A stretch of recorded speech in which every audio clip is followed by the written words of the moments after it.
Hello, sports fans. Jim Coyle with Indiana Sports Beat Radio. Thank you for stopping by our YouTube channel. Make sure to hit the subscribe and notifications toggle so you never miss a thing. All of our content up here every day.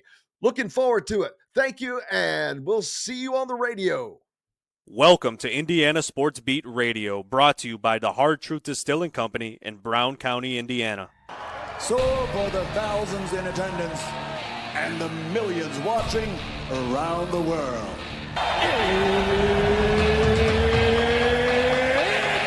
time! 3 on the way.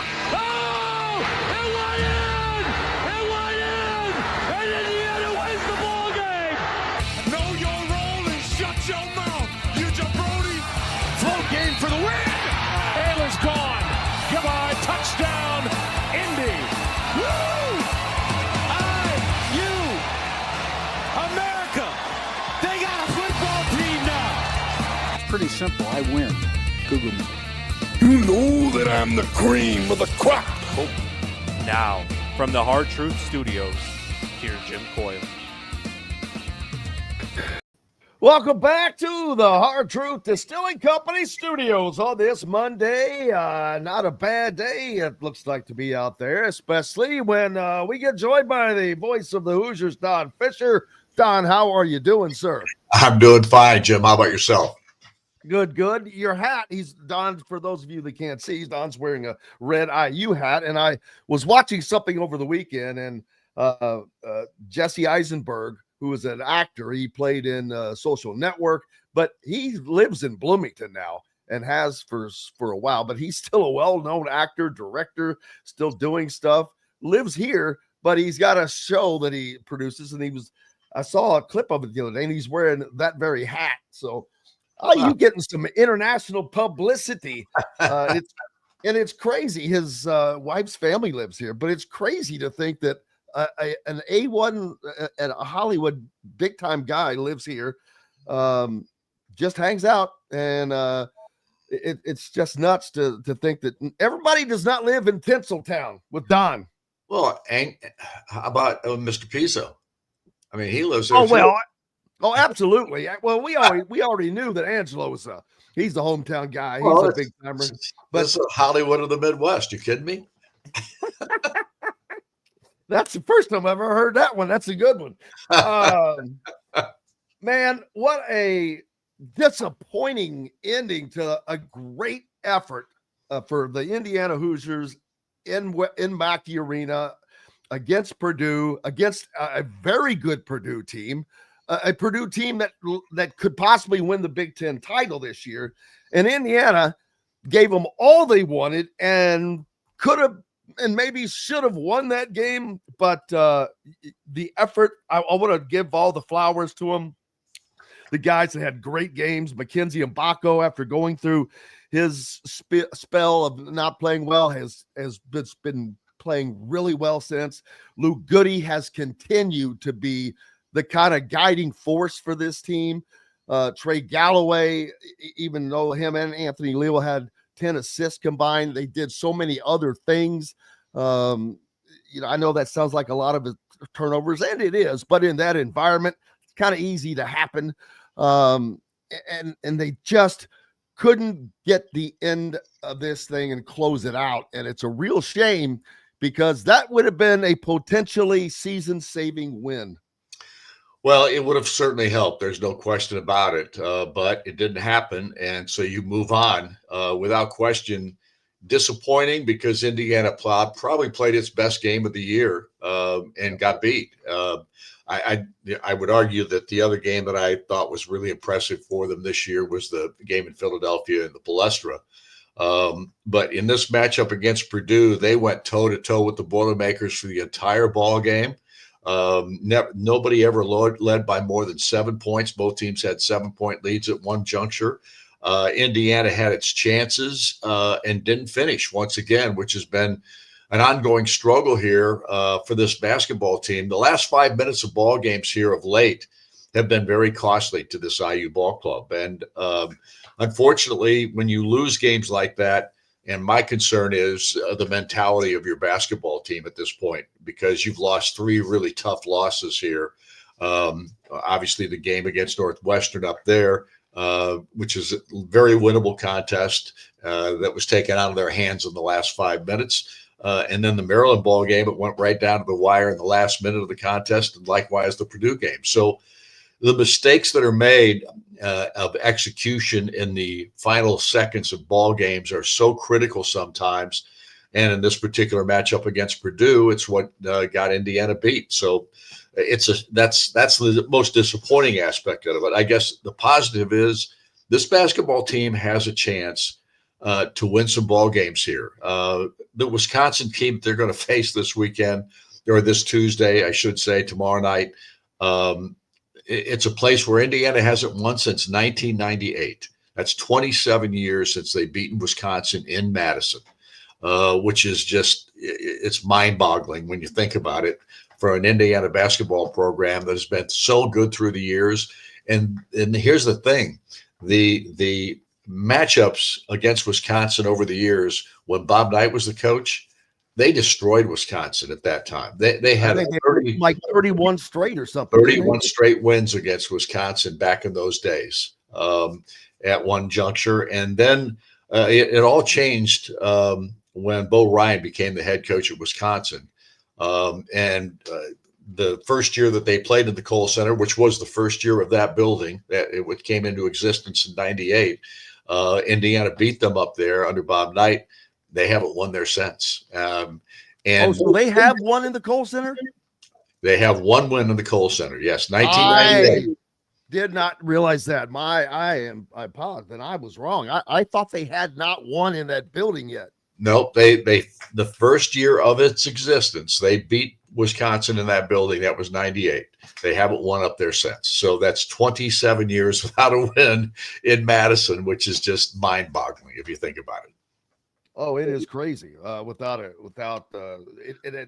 fact that it's just, and Wisconsin's been a solid good team over that time. Don't get me wrong, but it doesn't matter because I look at just this last couple of days. We've been wondering who's going to beat Michigan State. Well, I can tell you, USC was not on my bingo card of options to get that job done. But USC is also a team that has shot up the Big Ten standings, currently 6th, 8th. They're in 8th. Yeah, that's a team that was a bottom feeder. And this is what's happened in the Big Ten Conference this year. Well, there have been crazy losses by the top teams against teams you would not expect it to be. No, there's no question. Look, and Minnesota was a team that won 3 in a row when they were struggling big time, and they were dead last in the league, couldn't find a way to win a conference ball game, and they won 3 straight. Then they get beat this past weekend. So it's interesting to say the least. It is a tough league. It's a tough league to win in, no matter who you play, no matter where you play them. And in this Wisconsin matchup that comes up next, Jim, this Wisconsin team is different than what we've seen over the past several years under Greg Gard and under Bo Ryan. This is a team that does not grind it out like they used to. They're playing much faster. They're shooting more threes than just about anybody in the Big Ten. The one thing that bothers me most about it is that they have got a kid named John Tanji who is lighting up the Big Ten at this point. He's averaging 18 points a game, but he had 27 in their last matchup against Northwestern. He has really been a major factor for them. He's a transfer from the University of Missouri in his final year of eligibility. So he is playing well for them. They've got 2 bigs that they put on the floor most of the time, and the Winter Kid and in Crowell, 7-footers. They have, and Indiana has not been playing 2 bigs most of the time because Malik has not returned to form at this juncture in the last 3 ball games that he's played in. He has struggled a lot. And Ballo has continued to be a solid source for this Indiana ball club. Purdue tried to take him away, still was able to score 14 points. He got 8 rebounds or something like that. So he is still playing the best, I think, consistently of anybody in this team. But you got to give Galloway credit. Mbako has returned to form, so to speak, after 4 straight games in which he was awful. And he has played really well in the last three. He's averaging 20 points, 40% from the three-point line, 58% from the field. He's got 5 rebounds in each of the last 3 ball games, and he's getting more aggressive going to the rim, which is always a critical thing, I think, because he's a shooter, and everybody comes out on shooters, so you've got to take the basketball to the hole sometimes, and he's been able to do that here pretty consistently in the last 3 games. So you've got guys starting to play some of their best. I mean, Galloway was terrific in that game against Purdue. He had 7 assists or 5 assists, whatever it was in that contest again. Scored 15 points on 7 of 10 shooting. And Luke Goody's been very consistent. So right now, Indiana's playing some of its best basketball and not getting the results that they would like to get. And that's concerning to me because I think it factors into their mentality. Well, and Luke Goody things have changed since Renew got hurt, and Mike Woodson has been forced to play Luke Goody more. And he's just been a consistent spark for this team. I think there was a game where he didn't have a great one, but for the most part, he has been the guy that has done things. But that was because Mbako was also struggling. Right. But Mbako has been pretty much back. 25 points. That's a hell of an effort, a hell of a day. 10 of 17 overall, 2 of 2. He only got to the free throw line twice, though, but 2 of 2, 5 rebounds, 5 rebounds. What a day for Mackenzie Mbako. I mean, that's about all you can ask of a guy. That's true. And Anthony Leal continues to step up too and make plays in ball games. He doesn't wow you with his stat sheet, but there's no question he made several big plays in this contest. He played, I think, the most minutes he's ever played in a ball game, 34, almost 35 minutes in this contest. Yeah. So there are guys that are really performing. Obviously, Miles did not have the game that he was hoping to have. He was probably maybe along with Renew, the 2 guys that didn't perform up to expectations. But at the same time, other people did step up. And that's the key with this ball club. Now, the biggest key, however, is finishing and getting over that hump right now, executing at the end of ball games when it's a tight, contested matchup. You've got to be able to execute at the end. Indiana simply did not do that, and the 20 turnovers in this game absolutely destroyed their chances. Without question about that. And Matt Painter said he was glad that Trey Galloway did not have the ball in his hands in those waning seconds, that final drive. And I'm sure Indiana fans would probably rather have seen that because he had it going on with the pick and roll and kind of what there was a situation at the end where Ballo was just completely beside himself that he did not get the play that he wanted either, with Miles Rice driving and again involved in a last second kind of what's going on type of thing. But I have to say the behavior and the reaction and actions by Ballo were just uncalled for and unnecessary. And he's got to that's some immaturity that he has to get over. Well, I look at it this way. I think, but I like the competitor. I like the fact that right. He was so mad about not getting it the win. Exactly. A little more mature there. Got to be a little more mature. And his frustration is boiling over. I don't think that Ballo's ever been involved in with a team that has struggled like this team has. I think he's experiencing that kind of struggle for the first time. Think about when he was at Arizona. And he was at Gonzaga before that. They didn't have these same kinds of struggles that Indiana has been going through on the ball clubs that he's played on. And that's not an excuse, but you can understand where there is frustration there from his perspective, because he has been carrying this basketball team for a long time this year. And I get that. But, yeah, you've got to be a little more mature, and you've got to be able to handle those kinds of situations better than what he has. Well, and they have another opportunity, although, man, wins over in Maryland and Purdue would have changed the course of this team's postseason prospects without question. Now, the question is gone. Can they regather themselves after that tough emotional loss at Purdue and now go to Wisconsin, the place where they haven't won since Moby Dick was a minnow, as Bob Knight was fond of saying, because they obviously can. They obviously have the talent to beat these teams. So can they finish it? Will it be easier for them on the road? To play like they did on the road at Mackey was nuts. So hopefully they can get that done. I can't get over Moby Dick when Moby Dick was a minnow. I'd never heard Bob Knight say that, Jim. I don't Really? know. Oh, I did. I heard him say it once on somewhere. Well, no, at least I heard him say it on an interview somewhere. I never heard him ever say that. But I'm not doubting that your word, but it just cracks me up. At any rate, I think this Wisconsin team is going to be very difficult to handle.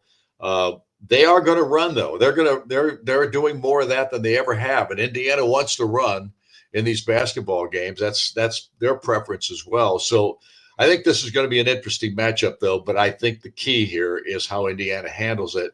If they come out and compete like they did against Purdue, they will give themselves a chance. If they don't compete like that, they're going to be in real trouble against this ball club. Yeah, it's a quick turnaround, too, an emotional turnaround. You've got to get that emotion, not just this loss, but the last two losses were just grinding emotionally, but especially one against your rival. I mean, I sent out a tweet. Indiana is playing Purdue like they're playing Purdue. And it was just shocking to see, because my one question would be, where's that effort been all year long? Because if they had played like that all season, we're not having some of the conversations that we're having. That's true. I mean, we've talked about this ad nauseum this year about the inconsistency of effort and energy going into ball games or going into a second half, those kinds of things. That's the one thing that has been missing. It wasn't missing against Purdue. And I love that to death, because I think that's a critical factor. But it can't be that way and be different the next time you go out on the floor. And that's the one thing these coaches they're being paid a lot of money to get these guys ready to play. And without question, this is going to be a game they're going to have to be ready to play, or they're going to have real problems in this matchup. Because I think Wisconsin has been, as they always seem to be, one of the more surprising teams in this league. Yep, they have been doing it for a long time now. Don, Coach's Show, what's up with that? Tonight, Inside IU Basketball with Terry Moore and Austin Render will host. Absolutely. Coming off of a win, I believe, right? Yep. Nice Good win over deal. Nebraska. Don, make sure you're catching the Fish on tomorrow's broadcast. A quick turnaround as they will head up to Madison, Wisconsin in the Kohl Center. Make sure you've got it tuned in to listen to Don, and you don't need the TV, or just turn it down like everybody else does. Appreciate you as always, my friend. Thanks, Jim. Appreciate it. Thanks. Absolutely. Thank you. The great Don Fischer joining us here on Indiana Sports Beat Radio. Hello, sports fans. Jim Coyle with Indiana Sports Beat Radio. Thank you for stopping by our YouTube channel. Make sure to hit the subscribe and notifications toggle so you never miss a thing. All of our content up here every day. Looking forward to it. Thank you, and we'll see you on the radio.